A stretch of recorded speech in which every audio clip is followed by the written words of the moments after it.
જય શ્રી કૃષ્ણ મિત્રો, welcome to our new video. આજે આપણે ડ્રાઈવ કરવાના છીએ ટોયોટા ઇનોવા ક્રિસ્ટા 2.8 ઝેડ. G2016નું મોડલ છે. ઝેડ મોડલ છે એટલે તમે જોઈ શકો છો. પ્રોજેક્ટર હેડલેમ્પ છે, હાઈ બીમ હેલોજન જ આવે છે. એ એલઈડી હોત તો સારું હતું. આ ડે ટાઈમ રનિંગ એલઈડી છે. ફોગલાઇટ અહીંયા મળે છે. ઇન્ડિકેટર નીચું છે બટ વર્ક્સ ચાલે એવું છે. ને આગળની આપણે ગ્રીલ જોઈએ તો અહીંયા કને આ પિયાનો બ્લેક ફિનિશ મળે છે. આપણે એની ઇન્જિન જોઈ લઈએ. 2.8 લીટરવાળું જે ઇન્જિન આવે છે, જે 2016માં જ્યારે લોન્ચ કર્યું હતું ત્યારે ફોર્ચ્યુનર ને ઇનોવા ક્રિસ્ટા બંનેમાં એ ઓટોમેટિક વેરિયન્ટમાં જ આવતું હતું. સો એ 172 હોર્સ પાવર ને 260 કે 280 ન્યુટન મીટર્સનો ટોર્ક બનાવે છે. એન્ડ હા, આઈ ગેસ 260 હા એટલો હતો. બહુ જ ભારે છે સિરિયસલી બોનેટ. આપણે સાઈડમાંથી આવીએ. આજે આપણે ટાયરો મળે છે એ કેટલા છે? 215 60R 17 ઇંચના વ્હીલ મળે છે. આના લોઅર વેરિયન્ટમાં 16 ઇંચના આવે છે.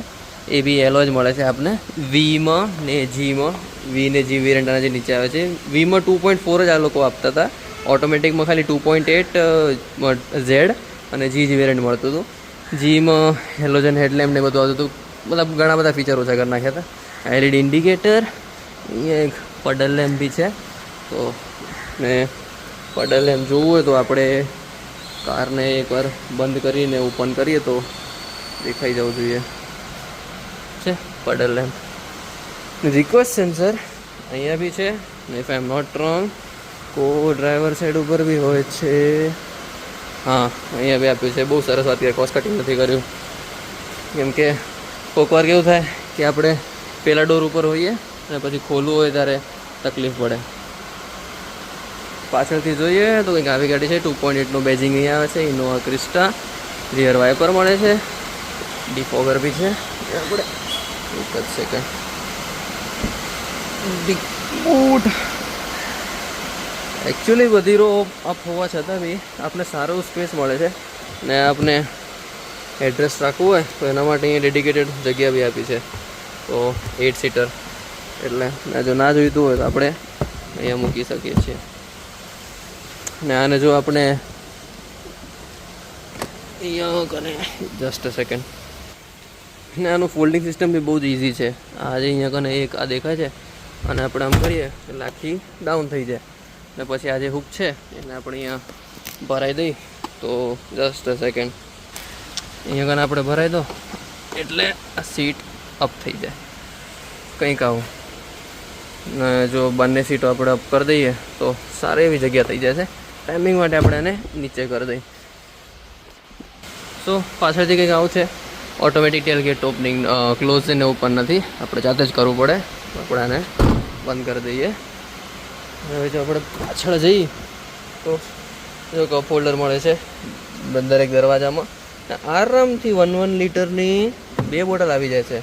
એકચ્યુઅલી જગ્યા બહુ સારી આપી છે કારમાં, તો એ બી બહુ સારી વાત કહેવાય. અહીંયા કને આપણે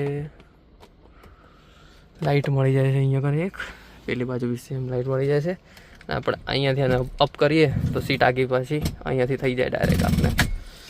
અને બીજું મને આ બી બહુ ગમે છે. ટ્રેજીમાં આપે છે કંપનીમાંથી. સો આમાં કેટલો છે? મેક્સ 10 kg, એનાથી વધારે ના નાખવાનું. તો અહીંયાથી એક આ કબી હોલ બી આપ્યું છે. તમને કોઈ સોફ્ટ ડ્રિંક અહીંયા રાખવી હોય તો સોફ્ટ ડ્રિંક રાખી શકો છો ને એન્જોય કરી શકો છો. 10 kg છે એટલે બહુ વજન બી ના દેવાય, નકો પછી તૂટી જાય. સેમ આ સાઈડમાં બી એવું જ આપ્યું છે. ને અહીંયા કને આ લોકોએ એમ્બિયન્ટ લાઇટિંગ જેવું આપ્યું છે. અહીંયા કને કંઈ કે હું છે ને કાર ઓન કરીશ ને ત્યારે દેખાશે. બાકી તો વિન્ડો એરિયા સારો એવો મોટો આપ્યો છે. ને એકચ્યુઅલી 7 સીટર વર્ઝન છે. એક સેકન્ડ, 7 સીટર વર્ઝન છે બટ તમે વચ્ચે આ નાખી શકો તો એનાથી 8 સીટર થઈ જાય. બાકી તો જે કેપ્ટન સીટનું છે એ સપોર્ટ માટે આપ્યું છે. ને મેઇન ઇનોવા બેસવા માટે તો જે પાછળ મજા છે ને એવું મજા કોઈ કારમાં નથી. બિકોઝ આ કાર તમે શોફર ડ્રિવન માટે બેસ્ટ છે અને લોંગ ડિસ્ટન્સ માટે બી બેસ્ટ જ છે. બિકોઝ આમાં તમે આરામથી બેક સીટમાં બી આરામથી 3 લોકો બેસી શકે છે. સો લોંગ ટ્રીપ માટે તો હા ડેફિનેટલી ઇનોવા બેસ્ટ છે. ને મને આ બી બહુ સારું બહુ ગમે. એલઈડી હોય તો વધારે મજા આવે બટ ઠીક છે. આ જો આ તો કહેતો લાઇટ આપી છે ત્યાં આગળ, એક આટલી જ લાઇટ આપી છે એમ્બિયન્ટમાં, બીજી કંઈ આપી નથી. કંઈક ડોરમાં કે બીજે કશે અહીંયા નીચે બી આપ્યું તો સારું રહે, બટ વાંધો નહીં. અને આપણે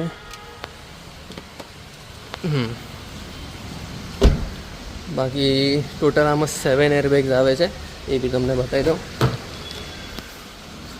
જો એક અહીંયા સર એરબેગ છે, એક અહીંયા ડેશબોર્ડમાં, એક અહીંયા પછી ની પાસે એક આવે ને પછી ત્યાં ઉપર લખ્યું છે SRS એરબેગ.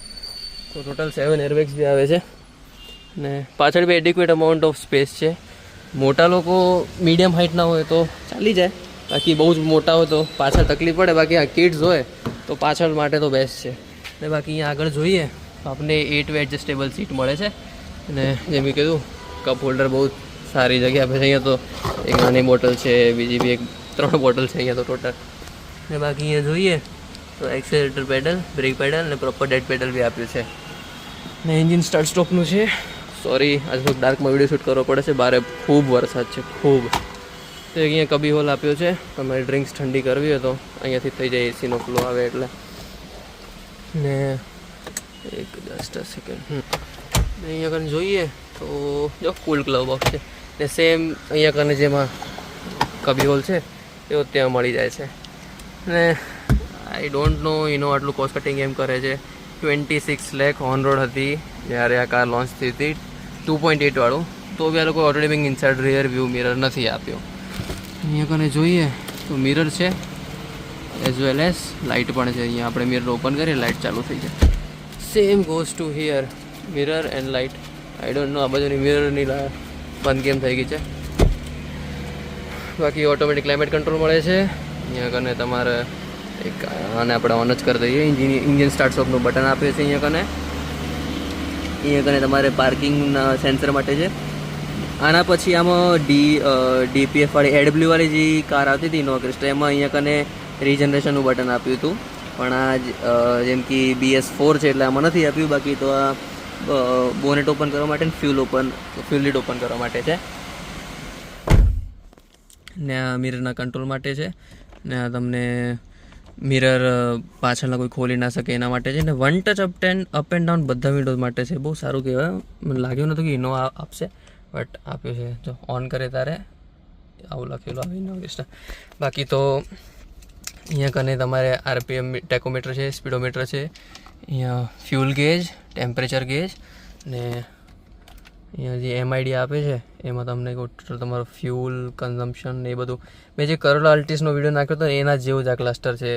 કાંઈ આઈ ગેસ બહુ ફેર નથી, લગભગ તો કશું ફેર જ નથી. આમાં ગેસ કંપસ પહેલાં નહોતો ને આમાં કંપસ આવે છે એટલું છે. બાકી જો અહીંયા તમારો ઓડિયો જે કનેક્ટેડ હોય ફોનથી તો અહીંયા ઓડિયોનું પેલું લખેલું આવે. બાકી તો કાંઈ વોર્નિંગ હોય એ બધી અહીંયા લખેલી આવે. બાકી તો ખાસ આમાં કાંઈ છે નહીં, નોર્મલ જ છે બધું. એન્ડ જે ઇન્ફોટેનમેન્ટની વાત કરીએ તો બ્લૂટૂથ તો આવે છે, બટ આ કાઇન્ડ ઓફ લેગી છે as compare to other cars. Even મારુતિનું તમે નોર્મલ ઇન્ફોટેનમેન્ટ લઈ લો ને એ બી આના કરતાં ફાસ્ટર છે. બાકી એન્ડ્રોઇડ તો એપલ કારપ્લે કશું આ લોકોએ આપ્યું નથી. I don't know why, but એક મેપ્સ આપ્યો છે ને બ્લૂટૂથ માટે છે. ને બીજા તો મેનુમાં navigation, audio, telephone, eco indicator ને સેટઅપમાં બી home screen, Bluetooth, general voice, display છે, બધું તમે અલગ અલગ ચેન્જ કરી શકો. બાકી તો આમાં કંઈ ખાસ હતું નહીં. ઇનફેક્ટ 26 લાખ ખર્ચીને આપણે બહુ ઓછું મળે છે. બટ હા, ટોયોટા માટે તમે પ્રાઇઝ એન્જિનની રિલાયબિલિટી માટે આપીએ છીએ. ઓટોમેટિક ક્લાઇમેટ કંટ્રોલ છે. આ રિયરનું તમને AC ઓન ઓફ કરો તો અહીંયાથી જ થઈ જાય. તમે આનું અનક્લિક કરી નાખશો તો પછી પાછળ AC ચાલુ નહીં થાય. બાકી તો અહીંયા બધા અલગ મોડ્સ માટે છે, ટેમ્પરેચર માટે, ઓટોમેટિક ક્લાઇમેટ કંટ્રોલ મળે છે એ માટે. એક અહીંયા કને કબી હોલ છે, અહીંયા બી એક તમે રાખી શકો. બાકી આ જગ્યા છે. એક અહીંયા કપ હોલ્ડર છે, આર્મરેસ્ટ, અહીંયા કને USB નું આપ્યું છે, ઓક્સનું બી આપ્યું છે, કોઈન હોલ્ડર છે. બાકી તો સેન્ટર આર્મરેસ્ટમાં બી જગ્યા છે, મીડિયમ સાઇઝની જગ્યા છે. ને પેસેન્જર એરબેગ ઓન કે ઓફ કર્યો તો અહીંયાથી દેખાય. બાકી એને બંધ કર્યો તો આપણે પહેલાં સુધી ડોર ઓપન કરીએ ને ત્યાંથી બંધ કરી શકીએ પેસેન્જર એરબેગ. બટ એ ત્યારે બંધ કરાય અગર તમારો લગેજ હોય તો. બાકી અહીંયા કોઈ બેસતું હોય તો બંધ ના કરાય. ઇકો છે, ઇકો મોડ આપણે અહીંયા બંધ કરીને ચાલુ કરી દેવું થાય. અને પાવર મોડ બી અહીંયા પાવર લખેલો હોય, બટ મેઇનલી તો ઇકો મોડમાં જ આપણે ચલાવીએ છીએ કાર. પાવર મોડમાં આનું ઇન્જિન પાવર એકચ્યુઅલી મતલબ તમે જે આપણે ફૂટ ઉપર મતલબ જે એક્સલરેશન ઉપર જે આપણે પગ મૂકીએ એનાથી આખું ફીલ જ બદલાઈ જાય છે. તો એ પાવર મોડમાં બહુ સારી રીતે જાય છે. બાકી તો આમાં કાંઈ ખાસ છે નહીં. ઓડિયો ક્વોલિટી ડિસન્ટ છે, બહુ સારી બી નહીં બહુ ખરાબી નહીં. હા એક છે, લાસ્ટ સીટમાં બેઠા હોય ને તો એને ઓડિયો બહુ જ ઓછો સંભળાય છે બિકોઝ ઓફ મતલબ એક સ્પીકર જ નથી પાછળ, તો પછી એ એક ઇશ્યુ છે. બાકી જો રિવર્સ પાર્કિંગ કેમેરા કંઈક આવો છે. ક્વોલિટી સુધારી શકતા હતા ટોયોટા, બટ ચાલે એવું છે. બાકી તો ઇલેક્ટ્રોનિક હેન્ડબ્રેક નથી આપતા, નોર્મલ હેન્ડબ્રેક છે. ને ટોટલ 6 સ્પીકર આવે, એમાં 2 ટ્વિટર આપે છે, ત્યાં ને એક અહીંયા. એ પિલર બહુ જ મોટો છે એટલે અહીંયા કને ગ્લાસ બી રાખવો પડે આ લોકોને. બાકી તમને આપણે અહીંયા જોઈએ તો ઓટોમેટિક હેડલાઇટ મળે છે, એને આપણે અહીંયા ઓટો ઉપર કરીએ તો લાઇટ ચાલુ થઈ જાય. લો બીમ એલઈડીમાં એટલે પ્રોજેક્ટર સેટઅપમાં છે, બટ હાઈ બીમ હેલોજનમાં છે. બાકી તો આ આપણે અહીંયાથી ફોગ લેમ્પ ઓન ઓફ કરવા માટે છે. ને અહીંયા કને વાઇપર ઓટોમેટિક નથી આપતા, બટ ચાલે. એ પ્રાઇસ પણ પ્રમાણે તો આપવા જોઈએ હતા, બટ સિન્સ ટોયોટા છે કોસ્ટ કટિંગ તો કરવાના જ છે. બાકી તો અહીંયા કને આ લાઇટ બહુ સારી લાગે છે. ને અહીંયાથી ડોર આનથી તમે દબાઈ રાખો ને તો આ ડીમ થઈ ગઈ, અને વધારે દબાઈ રાખશું તો વધી જશે. બાકી તો બીજું કંઈ ખાસ છે નહીં. અહીંયાથી આ લાઇટના કંટ્રોલ છે, અને અહીંયા દબાવો તો બધી આ કારની લાઇટ ચાલુ થઈ જાય. બસ એટલું જ છે. બાકી તો અહીંયા કને આ ક્લોક મળી જશે ડિજિટલ, આ હેઝાર્ડ લાઇટ માટે છે. ને મેપ્સ ચાલુ થઈ ગયું. બાકી આની તો આપણે જરૂર જ નથી. Audio off on off. Steering wheel કંઈક આવું છે. હાઇડ્રોલિક સ્ટેરિંગ વ્હીલ નથી આપતી Toyota, I don't know why, but બહુ હાર્ડ સ્ટેરિંગ વ્હીલ છે. તો ચલો ડ્રાઈવ કરીને બતાવીએ કાર કેવી છે. આપણે ડ્રાઇવિંગમાં સીટ ઉપર આવીએ છીએ, તો ડીમાં નાખી ચલો ડ્રાઈવ કરીએ. તો જેમ કે મેં તમને સ્ટાર્ટિંગમાં જ કહ્યું હતું, આમાં 2.8 વાળું ઇન્જિન આવે છે, જે સેમ ઇન્જિન ક્રિસ્ટા લોન્ચ થઈ હતી ત્યારે ફોર્ચ્યુનર અને ઇનોવા બંનેમાં આવતું હતું. બટ આફ્ટર ધેટ એ લોકોએ જે BS6 આવ્યું ત્યારે આ લોકોએ 2.4 કરી દીધું ઇનોવા ક્રિસ્ટામાં, અને 2.8 કન્ટિન્યુઅસ કર્યું હતું ફોર્ચ્યુનરમાં. સો એન્જિનની વાત કરીએ તો પાવર તો ફૂલ છે, લાઈક તમે થ્રોટલ આપો ને ફૂલ રિસ્પોન્સ મળે છે. Even in the eco mode, હજી હું ઇકો મોડમાં ડ્રાઈવ કરું તો હું જો આ રેસ દીધો, ઇન્જિન થોડુંક વોકલ થઈ જાય છે હાઈ RPM ઉપર. ઇન્સ્યુલેશન થોડુંક ઓછું છે, ને એ ટોયોટાનું જે આ ઇન્જિન આવે છે, જે આ સેમ ઇન્જિન છે જે લાસ્ટ જનરેશન ઇનોવામાં આવતું હતું, બટ લાઈક એ 2.4 વાળું, ધ 2.8 ન્યૂ ઇન્જિન ફોર્ચ્યુનર જે 3 લીટરનું ઇન્જિન હતું એને આ લોકો 2.8માં કરી નાખ્યું. એન્ડ ધ ગેર રેશિયો એનો ઓછા કર્યો તો અમે થોડુંક એવરેજ વધી જાય.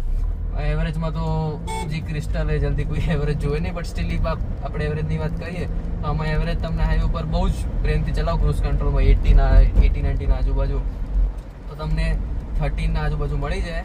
એન્ડ મેં એવું બી સાંભળ્યું છે અમુક લોકોને 14 સુધી મળે છે, પણ 14 થી ઉપર મેં નથી જોયું. એન્ડ 14 થી ઉપર પોસિબલ બી થોડુંક હાર્ડ છે because of the engine size and capacity. બાકી તો લોંગ જર્ની માટે આ કાર બેસ્ટ છે બિકોઝ ઓફ ધ સસ્પેન્શનનો સોફ્ટવેર સાઇડ છે. બાકી આના જે સોફ્ટવેર સાઇડ છે એમાં મેં એવા ઘણા સીન સાંભળ્યા હતા જેમાં કાર છે ને આમ કોઈક બહુ જ પેચ હોય એમાં અંદર ફસાઈ જાય છે, તો એ કારણ છે. બટ બાકી તમે જો લોંગ રૂટ્સમાં જ જવું હોય ને રૂટમાં જ ક્રુઝિંગ કરવી હોય તો પછી આ બેસ્ટ કાર છે. એન્ડ સ્પોર્ટ મોડમાં તો તમે નાખો તો ભાઈ સેજ થ્રોટલ આપોને જે રિસ્પોન્સ મળે છે ને એ બહુ જ સારું છે. બાકી જનરલી તમે કાર ઓફ કરીને ઓન કરશો તો ઇકો મોડમાં ચાલુ થઈ જશે, અને આપણે પાછા ઇકો મોડમાં ડ્રાઈવ કરી લઈએ. બિકોઝ સિટીમાં તમે બહુ દોડાવીને મતલબ નથી, ને સિટીમાં દોડાવાય બી નહીં because of the rules and regulation and traffic હોય એટલે. બાકી તો આની જે નોઇઝ ઇન્સ્યુલેશન છે ઇન્જિનનું એ એટલું વધારે નથી બિકોઝ તમે 2000 ઉપર જાય છે પછી ઇન્જિન બહુ વોકલ થઈ જાય છે એટલે. બાકી તો ઇન્જિનની જે રિલાયબિલિટી છે ખૂબ જ સારી છે. લાઈક તમે પહેલાં જેવું કહેવાય ને કે એકવાર માણસ મરી જાય પણ ટોયોટાનું ઇન્જિન ના મરે એના જેવું છે. બિકોઝ આને તમે લાઈક કોઈ બી ડેસ્ટિનેશન ઉપર લઈ જાઓ આરામથી કાર ક્રૂઝ કરી દે પહોંચી જશે, કશું ઇશ્યુ નહીં આવે, કશું એટલે કશું જ નહીં. એમ કે આજ સુધી જેને આ કાર ચલાવી છે એ પછી એમ જ કહે છે કે આના જેવી કોઈ કાર નથી. બટ અનફોર્ચ્યુનેટલી ટોયોટાએ આને ઓટોમેટિકમાં ડિસકન્ટિન્યુ કરી નાખી બિકોઝ ઓફ ધ હાઈક્રોસ આવી ગઈ માર્કેટમાં. બાકી આને સેકન્ડ હેન્ડમાં ટોયોટા ક્રિસ્ટાના ભાવ એટલા વધી ગયા છે ને, કોઝ મેં તમને કહ્યું કે સેકન્ડ હેન્ડમાં ઓટોમેટિક જ મળે છે ને, તમે મતલબ નવી લેવા જાઓ તો ઓટોમેટિક નથી મળતી, એટલે ને જલ્દી સેકન્ડ હેન્ડ માર્કેટમાં કોઈ વેચવા બી નથી કરતું બિકોઝ આની જે ચલાવવાની ફીલની જે મજા છે એના કારણે. બાકી હોર્ન તો ટોયોટા સિગ્નેચર હોર્ન જ છે, એમાં કંઈ ખાસ અલગ નથી. GLS 400D 2.4 વાળું જે એન્જિન છે એમાં બી ખાસ નંબર્સમાં તો આઈ ગેસ 145 કે 50 હોર્સ પાવર કરી નાખ્યા હતા અને આમાં 172 હોર્સ પાવર હતા ને if I am not wrong અને ન્યૂટન મીટર્સ 360 કે 260 ન્યૂટન મીટર ટોર્ક છે. હું અહીંયા લખી દઈશ, તમે આઈ વિલ બી રોંગ, હું આંકડા બરાબર લખી દઈશ, બટ આ એ જ છે. બાકી ચલાવવાની જે મજા છે ને, હા થોડીક વોકલ થઈ જાય છે હાઈ આરપીએમ ઉપર, બાકી આની જે ચલાવવાની મજા છે ને એ બોસ કોઈ બી કારમાં નથી. ઇવન ટીલ ટુડે મને બી બહુ જ ઇનોવા ક્રિસ્ટા બહુ જ ગમે છે. લાઈક મારા જે ફ્રેન્ડ છે એ બધાને બી ખબર છે કે મને કેટલી આ કાર ગમે છે. આનું બધું જ સારું છે, લાઈક તમે ઇન્જિનથી લઈને કહો ગમે તે કહો, ફીચર બી માપના આપે છે but still it works. But આનું જે એવરેજ છે ને બહુ ઓછું છે. તો લાઈક તમે સ્મોલ ફેમિલી હોય તો તમને થોડું ઓછું પોસાય. લાઈક તમે વિચારો ને, તમે એક કે બે માણસ રહેતા હો ને તમને સિટીમાં જવું હોય તો સિટીમાં તો આ 10 કે 8નું એવરેજ આપે તો થોડીક મોંઘી પડે, તો એ કારણે છે. બાકી હાઈવે ઉપર તમે લઈ જાઓ તો ખૂબ જ મતલબ ઇન્જિન પ્રમાણે સારો એવરેજ મળી જાય ને. જો તમારી ફેમિલી બિગ છે તો નો ડાઉટ આના જેવી બેસ્ટ કાર એક નથી, બિકોઝ તમે લાસ્ટ રોમાં જઈને બેસો તો બી એટલી જ સ્પેસ છે, વચ્ચે બેસો તો બહુ એટલે બહુ જ સારું સ્પેસ મળે છે. એમાં જે કેપ્ટન સીટ વાળું જે આ મોડલ છે એની તો બહુ ડિમાન્ડ છે, બિકોઝ એમાં જે પાછળ વચ્ચે જે બેસવાનો મજા છે કેપ્ટન સીટનો એવી બીજી કોઈ કારમાં આવતો જ નથી. તો એવું જ છે. બાકી તો ચલાવવાની ઠીક છે. આ સ્ટીયરિંગ વ્હીલ લોકો હાઇડ્રોલિકની જગ્યાએ ઇલેક્ટ્રોનિક આપ્યો હોત ને તો બહુ સારું હતું, બિકોઝ જ્યારે આપણે સિટીમાં ને ચલાવીએ ને ત્યારે ટર્ન લેવામાં ને થોડુંક ભારે પડે છે સ્ટીયરિંગ. બાકી તો ચાલે, લેડર ઓન ફ્રેમ કાર છે એટલે બહુ સ્પીડમાં જવા દે ને જો આપણે કટ મારીએ તો થોડીક ડોલે બી વધારે, બટ એના જે લેડર ઓન ફ્રેમના કારણે રાઇડ ક્વોલિટી બહુ સારી થઈ જાય છે ને તમને બમ્પ ને બધું ઓછું ફીલ થાય છે. તો લાઈક બેડ રોડ હોય એમાં બહુ વાંધો આવતો નથી. તો આ જ હતો વિડીયો ઇનોવા ક્રિસ્ટાનો 2.8Z. જો તમને વિડીયો ગમ્યો હોય તો લાઈક, શેર અને સબસ્ક્રાઈબ કરજો અને આવા જ કન્ટેન્ટ માટે આપણી ચેનલને ફોલો કરજો.